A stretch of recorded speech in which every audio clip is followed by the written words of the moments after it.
bienvenue sur la chaîne Team Tokar. Donc vous j'accueille aujourd'hui avec Olivier Zwick pour une nouvelle émission qui va être en plusieurs vidéos. Du coup vous savez qu'on fait des deck tech modernes avec vous, on fait des matchs. Et là on va essayer de faire un nouveau concept, on va faire 2 deck tech de chacun des decks qu'on va jouer. Et ensuite on va faire 5 matchs avec cette deck là pour que suite à la deck tech, vous puissiez voir un peu comment le deck tourne. Donc aujourd'hui Olivier va nous présenter un deck. Donc on a choisi pour commencer de prendre 2 decks tier 1 du moderne. Donc là on va commencer aujourd'hui avec Bant Eldrazi. Donc Bant vert, bleu, blanc. Et du coup on va commencer, et un color. Et on va commencer avec Olivier qui va nous expliquer comment fonctionne son deck. Voilà, donc on va retrouver les bases, la base de l'ancien deck Eldrazi, premier du nom avec à l'époque il y avait les œils. Au Pro Tour là, c'est ça. Voilà. Pur incolore qui était à la base. Et depuis le GP Chicago, si mes souvenirs sont bons, Sam Pardy, notamment de la team Channel Fireball, avait relooké le deck en rajoutant le vert en fait au blanc-bleu. C'est ça, qui était le deck de il avait trouvé donc la solution de chanter donc les yeux par une base verte donc, qui était apportée par les 4 nobles et le bird pour donner un tour 1 producteur de mana, ainsi que le meilleur contrib du format, le Ponder à 5. C'est ça, c'est le Ponder à 5, hein, on veut le dire. Voilà, où on aura l'occasion de quasiment de trouver toutes ces cartes du deck à l'exception de 5 cartes, enfin 8 cartes puisque... Bah, à l'exception des anti-bêtes et justement des 5 accélérateurs dont on parlait. Voilà, donc c'est les anciens frémissements pour ceux qui ne connaissent pas, hein, on va vous mettre la carte. Et donc pour le reste c'est de l'inchangé, c'est la base blanc-bleu qu'il y avait avant. Donc, voilà. Alors on commence, on va citer peut-être les Eldrazi qui sont dedans. Du coup, le plus connu, le Displacer. Le Displacer en blanc, qui justifie le blanc. Voilà. On a celui qui a permis que le deck soit super fort, hein, le plus connu de tous, le Voyant Captureur. Voilà. Qu'on va là... Justement, grâce au temple et au noble, on peut réussir de nouveau à le faire tour 2 comme à la grande époque, même si c'est un peu moins souvent, on va dire, qu'avant. Mais néanmoins, on peut quand même le faire. Ensuite, on a le Smasher, les 4 droneurs. Voilà. Donc, on remarquera qu'il y a peu de drop à 2 parce qu'on va vraiment vouloir sortir un drop à 3 ou à 4 tour 2. C'est vraiment le plan de jeu. On va souvent mulliganer, vous verrez, sur des mains où on n'aura pas d'accélérateur ou de temple. Grosso modo, le plan de jeu est vraiment basé sur l'offensive, avec un peu de... Voilà, on a toujours les 4 paths hein, qui sont là pour un peu gérer parce que c'est quand même ça reste le meilleur anti-bet qu'on a dans ces couleurs-là. Hein. Et comme dit, on ne joue pas les mimiques, le pack il a beau être aggro, considéré comme aggro, mais les mimiques sont plus assez bonnes dans un méta où on n'a plus l'œil, puisqu'on ne peut pas les mettre tour 0, enfin tour 1 gratuitement en fait. Donc voilà, c'est pour ça qu'on a cut et qu'on passe directement du slot 1 à 3 et 4, comme on l'a expliqué. J'ai choisi de splitter entre le reforgeur et l'engendreur. Pourquoi? C'est plutôt un choix personnel. On a une 2-1 volante qui permettra dans certains match-up de tirer son épingle du jeu, notamment dans les jeux où il y a beaucoup de créatures volantes comme Infection avec les Nexus ou Affinity, et qui permettra aussi d'avoir une bonne évasion, notamment avec le Bird qui permettra, quand au sol la partie sera bloquée, d'attaquer à 3 c'est ça, avec un noble tous les 3 et de gagner par ce biais là. C'est ça, parce que le souci du deck c'est qu'il y a vraiment 0 créature avec le vol à part ces deux là, et c'est vrai qu'on le sent sur certains match-up, ça pose vraiment problème quoi. On a encore la deuxième carte à double évasion. C'est ça, le Smasher, qui a le bisinement. Voilà, et qui permettra lors de combats de Smasher aussi de gagner le combat en étant 6-6 par rapport à un éventuel 5-5 en défense, Gurmag ou un autre Smasher. Donc d'où l'intérêt, ou un Thermos 5-6. Le deuxième intérêt de la créature volante, c'est comme elle dit, elle pose un token, du coup pareil avec l'Eldrazi Displacer, ça rentre en et ça synergie. Permettra aussi de ramper, si on ne trouve pas son terrain, de pouvoir poser éventuellement un Noyeur ou un Reality Smasher.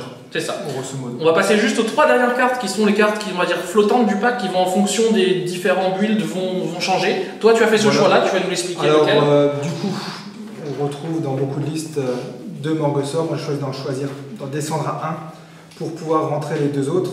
En ce moment, une des grandes stars du moderne, c'est l'explosif artificiel parce qu'il est très efficace pour la bonne raison que la curve en moderne baisse énormément. Et du coup, généralement on va le faire à 1 ou à 2 et on rasera probablement pas loin de tout le board, sachant que nous, on a une base de mana plus haute. Donc si par malheur on perd un bird ou un spellskite, ça sera beaucoup moins grave, sachant que dans certaines situations on pourra même le monter à 3 ou à 4 puisqu'on a une base de mana qui nous le permet. Ça. Et le dernier slot, c'est une dislocation, tout simplement parce que c'est pareil, c'est très bon dans beaucoup de match-up. On peut. C'est un peu le 5e path, quoi, sans donner le land. Voilà. Bon, bien évidemment, là, 4 fois sur 5, on paiera les 4 points de vie, mais ça ne sera pas très important au vu de la rapidité C'est ça. Les points de vie en moderne, de toute façon, sont qu'un coussin qui nous sert juste à pouvoir jouer des sorts. Et comme dit, juste pour ajouter un petit peu par rapport à l'explosif artificiel, il faut se rendre compte que les jeux qui sont énormément joués en ce moment, entre Infection et Death Shadow, qui ont des drops à 1, et comme dit, on va prendre Abzad et Jund qui ont beaucoup baissé leur cours, et qui entre Tarmo, Bob, Grimflayer ont tous des drops à 2, donc on peut vraiment faire un rasboard mais que de son côté, quoi. Donc c'est vraiment très bon choix. Sans parler d'Affinity ou Merfolk, enfin. Voilà, donc c'est vraiment très bon choix en main. On va juste passer vite fait sur la base de mana qui va être une base de mana assez classique. Même si je vois que toi tu as fait le choix de quand même rester sur les 4 Cavernes of Souls, c'est vrai qu'il y a des versions maintenant qui sont passées à 3 ou à 2. Donc là voilà, on va avoir les Temples Eldrazi qui sont obligatoires. Ouais. 4 cavernes, pourquoi? Tout simplement, déjà d'une, ça rend les Eldrazi incontrables. Donc même si le bleu est de moins en moins représenté, quand on a envie de poser son Eldrazi, il touche la table, il fait son trigger, ou il attaque, donc on est sûr qu'il est là, donc on peut compter là-dessus. On peut compter sur le plan de jeu du tour, on sera sûr de le poser. Deuxièmement, il donne du mana incolore. Qui dit mana incolore, ça sera important pour nos displacers pour pouvoir agir, pour pouvoir faire l'effet. Parce qu'on joue un jeu 4 couleurs pratiquement. Voilà. L'incolore, c'est vraiment, ça fait partie de. Voilà. Du coup, c'est pour la même raison, on va jouer 6 Painland. 6 Painland, puisque là, pareil, c'est aussi tricolore, j'allais dire. C'est ça. Puisque il donne du mana incolore, donc le mana incolore est indispensable pour pas mal de cartes du jeu. Soit pour les caster ou pour activer leurs activations. On va retrouver 4 fetch qui vont permettre de trouver les 2 basiques du jeu ou les 3 Ravlands. Voilà, donc une forêt, une plaine et un Ravland de chaque avec, pour finir, un petit land. Alors on va terminer par un Ghost Quarter qui donnera du mana incolore qui n'est jamais inutile dans le jeu et qui pourra permettre de casser un terrain embêtant adverse, c'est-à-dire un Nexus généralement ou un Valakut, ou couper tout simplement un bilan d'adverse ou un land du tronc. C'est vrai que le tronc est un peu moins représenté en ce moment, mais ça reste toujours un deck utilitaire, sans compter qu'on peut aussi se le casser à nous-mêmes pour chercher une couleur qui nous manquerait. Disons que certaines versions peuvent passer sur 3 basiques. J'ai vu aussi de Yavimaya. Je suis resté sur cette base de mana et a priori elle est pas trop mal. C'est ça, après ça va dépendre de votre metagame local, vous allez peut-être faire des choix. En tout cas voici le deck, c'est un des decks terrain du coup, qui a réussi à revenir d'entre les morts suite au ban de Yugin, qui est très fort, qui reste quand même un deck plutôt fair, même si c'est vrai qu'avec les départs canons de Temple Eldrazi on a l'impression que ça part de partout, mais en tout cas voilà, c'est un beau deck. Donc voilà, c'est le deck que va jouer Olivier sur les prochaines vidéos. On vous dit à tout de suite, on va vous expliquer un peu le side, et après on passera sur une autre vidéo avec le deuxième deck. A tout de suite. Et nous voilà de nouveau pour la suite de la deck tech Bande Eldrazi avec Olivier. Donc là, on passe à la partie side. Donc je rappelle à ceux qui regardent la vidéo que le side, c'est toujours dépendant du méta où vous êtes. C'est toujours dépendant du moment aussi des decks qui sont joués. Dans les decks qui sont joués actuellement, Olivier a fait ces choix-là. Il va nous expliquer et on va commencer tout de suite par les... Donc les 2 temples artificiels qu'on a rajoutés, explosifs artificiels qu'on va rajouter à celui de base. Deck, parce que ça, comme on l'a dit tout à l'heure, ça permettra de raser les boards sur des gros decks aggro qui seront plus rapides que nous en fait, et qui permettront aussi de couper accessoirement des producteurs de mana. C'est vrai qu'on n'a pas assez précisé tout à l'heure. Ou même contre elf, c'est vrai que c'est plus trop joué.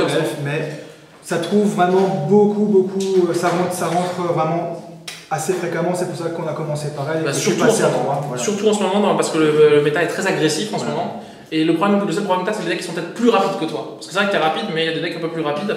Donc ça, c'est super fort. À côté, on va passer contre une carte qui est revenue. Voilà, la cage. Donc la cage a commencé à être rejouée quand Nairi a commencé à être joué en moderne. Donc ce qui évite d'aller poser son ombracule en jeu directement. Mais parallèlement, on a eu l'émergence de Dredge qui arrivait dans le méta. Et qui n'arrête pas de s'améliorer avec l'ajout des nouvelles cartes. Voilà, donc j'ai fait un petit split entre le Rest in Peace et la cage, tout simplement parce que dans certains match-up, les adversaires seront incapables de se débarrasser du rip, alors que la cage, les anti-arthos sont plus fréquents que les anti-enchantements. Et en plus, il y a le trigger d'arrivée en jeu qui au moins rasera le cimetière adverse. C'est ça. C'est vrai que beaucoup de joueurs d'Eldrazi préfèrent peut-être jouer 3 caches parce qu'on peut le trouver sur l'ancien frémissement, alors que le rip on ne le trouvera pas. Après ça va dépendre des match-ups, il faut juste expliquer aux gens qui regardent que contre, par exemple, si vous jouez contre Living End, la cage du Fossoyeur, il va vous regarder, il va rigoler. Alors que si on lui sort un repose en paix, il va vraiment être mal. Pareil quand on joue contre Storm, repose en paix est bien meilleur que cage. Par contre, Cage a l'avantage aussi d'embêter les collected compagnies, les jeux compagnies, parce que du coup, ils ne peuvent pas non plus chercher leur bête. Donc du coup, moi j'aime beaucoup ce split parce qu'il permet d'être plus polyvalent. Voilà, vraiment, c'est pour expliquer pourquoi il n'a pas choisi les 3. C'est parce qu'il y a quand même une différence, même si les cartes se ressemblent. Il y a une petite différence et c'est intéressant sur certains match-ups. Certains seront meilleurs que d'autres. En fonction du match-up, c'est exactement ça. Là, la petite nouveauté, la petite... Alors, il y a l'Alliance Bénie qui est sortie dans le deuxième... dans l'Hermétique. Voilà. Donc, qui est une espèce de charme, on va dire, mono-blanc, dont les 2 premières capacités vont être vraiment très intéressantes en ce moment. Donc, vous avez le gain de 4 points de vie en éphémère, donc ça, c'est vraiment très bon. On a aussi vu que Burn recommence à venir. Et contre certains decks très agressifs, on sera toujours content de gagner 4 PV. C'est vraiment un upgrade par rapport à ce qu'on trouvait avant dans les anciens Eldrazi, c'est-à-dire soit le Timely Reinforcement, où on n'aura pas forcément nos 3 tokens parce qu'on joue quand même pas mal de créatures. C'est un rituel, donc on a facilement joué autour de l'effet de Kélan, en fait, à jouer. Et la deuxième grosse capacité de la carte, le gros effet, c'est de pouvoir demander à votre adversaire de sacrifier une créature attaquante. Donc, généralement, dans les match-up contre Death Shadow, il va généralement attaquer avec une seule créature. Donc, ça permettra le Death Shadow. À la fois de gagner 4 points de vie et de... Voilà. Si on a le temps de faire les deux, si on n'a pas le temps, on va lui faire sacrifier. Grosso modo, ça le fera partir en combo et sa main sera peut-être sèche à ce moment-là. C'est ça. Du coup, ça passe au travers de vignes de vaste bois. On se rend compte que dans le match-up comme ça. Contre un fect, pareil, généralement il va attaquer avec une seule créature pour profiter de l'effet du noble hiérarche. Pareil, à part un contre, un spell pierce ou une dispel, il ne pourra pas forcément agir, avoir une interaction avec cette carte. Et puis c'est une carte qui va être bonne et en début de game et en late game, c'est-à-dire que si en late game on a trop de mana, on peut faire les 3 modes par exemple, et faire des petits effets, donc c'est vraiment un bon ajout. C'est également une carte qu'on va rentrer en mirror, parce que là le 3e effet sera aussi très intéressant, c'est-à-dire de pouvoir dégager une de nos créatures pour faire un bloc surprise. Un bloc surprise, dégager un smasher contre une créature plus faible comme un voyant par exemple, et on sera très content de traver. Enfin, il sera très content de sacrifier. Nous oui, l'adversaire non. Sachant qu'on pourra peut-être faire du 2 pour 1. Voilà, sachant qu'on va du 2 pour 1. Parce qu'on va sacrifier une créature, on va en dégager une deuxième, on va vraiment faire un échange avantageux, et c'est vraiment une très bonne carte pour ça qui est jouée même dans d'autres decks que Bantel Drazi. Donc voilà, très bon. Très polyvalente, donc c'est pour ça que je suis passé à 3. Ça rappelle un petit peu les charmes de l'époque. Voilà. Et c'est vraiment très bon. Là on va aller sur un peu la seule créature du side. Voilà. Qui va être le... Alors en ce moment il est vrai que Espect de Theros est de plus en plus joué parce que justement l'archétype June et Abzan est de plus en plus représenté. J'ai choisi de rester sur le briseur de monde. Pourquoi ? Parce qu'il reste quand même tout à fait correct contre June et Abzan. Et on peut aussi le rentrer dans d'autres match-up où on va devoir faire face à de la hate.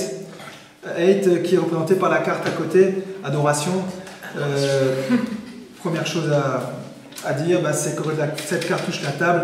Dans 99 cas sur 100, on a perdu.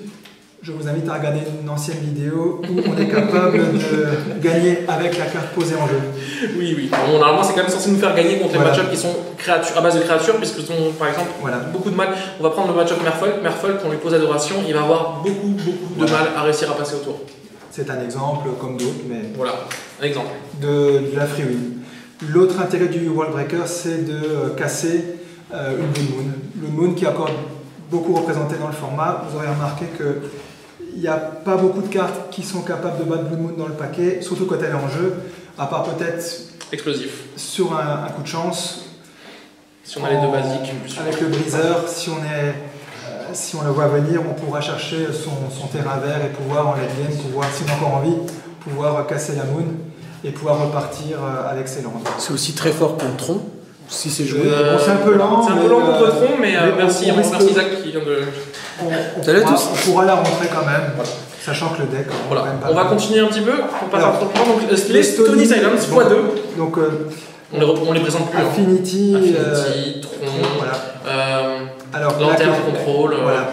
La question que tu allais me poser, évidemment, c'est l'interaction entre ces deux cartes qu'on peut rentrer contre Affinity. Alors c'est sûr que ça peut être quelque chose d'assez exclusif pas du tout synergique. Néanmoins, Affinity est un tel mauvais match-up que on rentre les 4 on va rentrer les 4 et de toute façon, si on arrive à avoir une des 4 en main, on arrivera quand même à faire beaucoup de CA. En fait, c'est ça le but. Ralentir l'adversaire. On va rentrer les 4, pas parce qu'on s'en fiche de la synergie, c'est parce qu'on veut au moins en toucher une des 4. Voilà. Et si on touche celle-là en premier ou celle-là, bah tant mieux en fait. Voilà. C'est juste ça. Sachant qu'on, dans certains match-ups, comme tu l'as dit, on rentrera pas forcément les 4 comme dans Tron.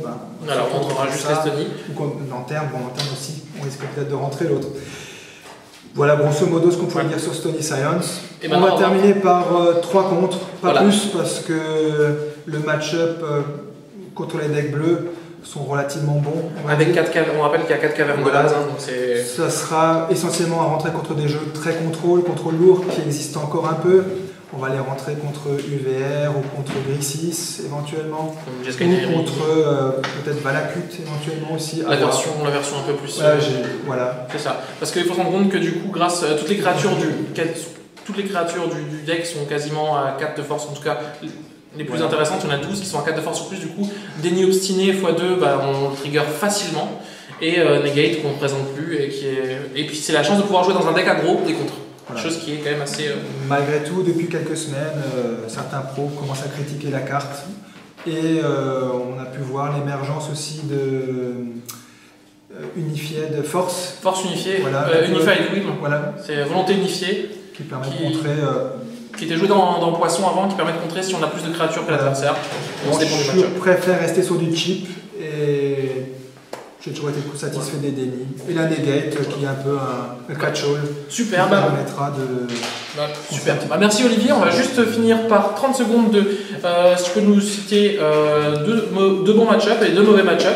On va commencer par les mauvais. Les mauvais, c'est des jeux qui vont beaucoup plus vite que nous, notamment Infection. Et on va dire Affinity n'est pas forcément un très bon match-up parce qu'il faut absolument toucher ces cartes-là dans les premiers tours, sinon... On est mal. Parce que, dernière chose sur Affinity...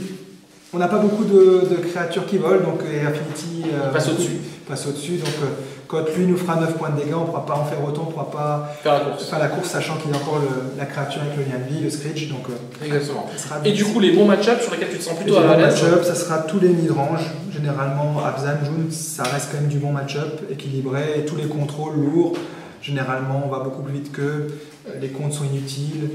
Il faudra se méfier quand même des brasses, mais néanmoins...